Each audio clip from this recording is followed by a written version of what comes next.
2021 সেশনের সমাজবিজ্ঞান বিভাগের একজন শিক্ষার্থী, যিনি শহীদ সার্জেন্ট জহুরুল হক হলের একজন শিক্ষার্থী, তিনি ফেসবুকে বিকাল 4:30টার দিকে ওপেনলি আমাদের মুক্তিযুদ্ধ ও গণতান্ত্রিক বিষয়ক সম্পাদক আন্দোলনের পদপ্রার্থী ফাহমিদা আলমকে গণধর্ষণের পদযাত্রা করার মতো একটা হুমকি দেন এবং ফেসবুকে ওপেনে সবাইকে সেই বক্তব্যে তিনি বলেন যে তাকে গণধর্ষণের জন্য পদযাত্রা করা উচিত এবং এই ধরনের ন্যাক্কারজনক বক্তব্যে যারা বিরোধিতা করবে তাদেরকে সেই সকল সুশীলদের ক্ষেত্রেও একই বিষয় প্রযোজিত হবে। ফলে আমরা এই যে অধ্যত্বপূর্ণ স্ট্যাটাস একজন বিশ্ববিদ্যালয়ের 2020-21 সেশনের শিক্ষার্থী আলী হোসেনের কাছ থেকে এইরকম একটা অধ্যত্বপূর্ণ একজন পটেনশিয়াল রেপিস্টের এই যে বক্তব্য, সেইটার প্রতি আমরা ধিক্কার জানাই, আমরা আমাদের প্যানেলের পক্ষ থেকে নিন্দা জানাই।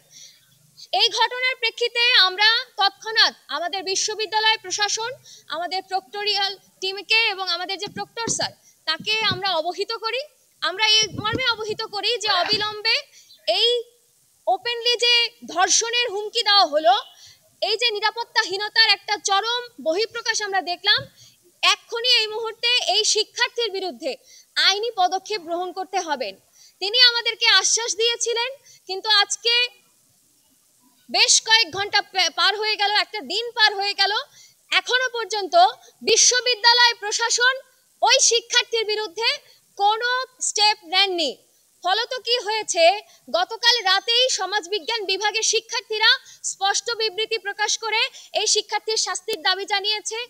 আজকে সকালবেলা ওয়েমেন অ্যান্ড জেন্ডার স্টাডিজ ডিপার্টমেন্টের শিক্ষার্থীরা এই পটেনশিয়াল রেপিস্ট এবং তার সাথে একই সাথে মদতপূর্ণ যারা যারা আছেন তাদেরকে চিহ্নিত করা, তাদেরকে শাস্তির আওতায় নিয়ে আসার দাবি করে তারাও কিন্তু একইভাবে ফাহমিদা আলমকে যে ধর্ষণের হুমকি দেওয়া হয়েছে তার প্রতিবাদে এখানে বিক্ষোভ সমাবেশ করেছেন অপরাজেয় বাংলার সামনে।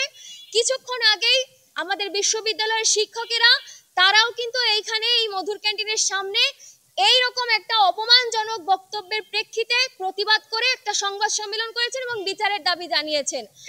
এবং সমাজবিজ্ঞান বিভাগের শিক্ষক সামিনা লুৎফা নিত্রা ম্যাম, তিনিও কিন্তু তৎক্ষণাৎ গতকালকেই এই ধর্ষকের যে বিচার, তাকে এই স্ট্যাটাসের যে বক্তব্যের প্রেক্ষিতে তাকে শোকজ করা, তার বিরুদ্ধে আইনি পদক্ষেপ নেওয়ার জন্য প্রশাসনের যেই পদক্ষেপ সেটা নেওয়ার দাবি করেছেন।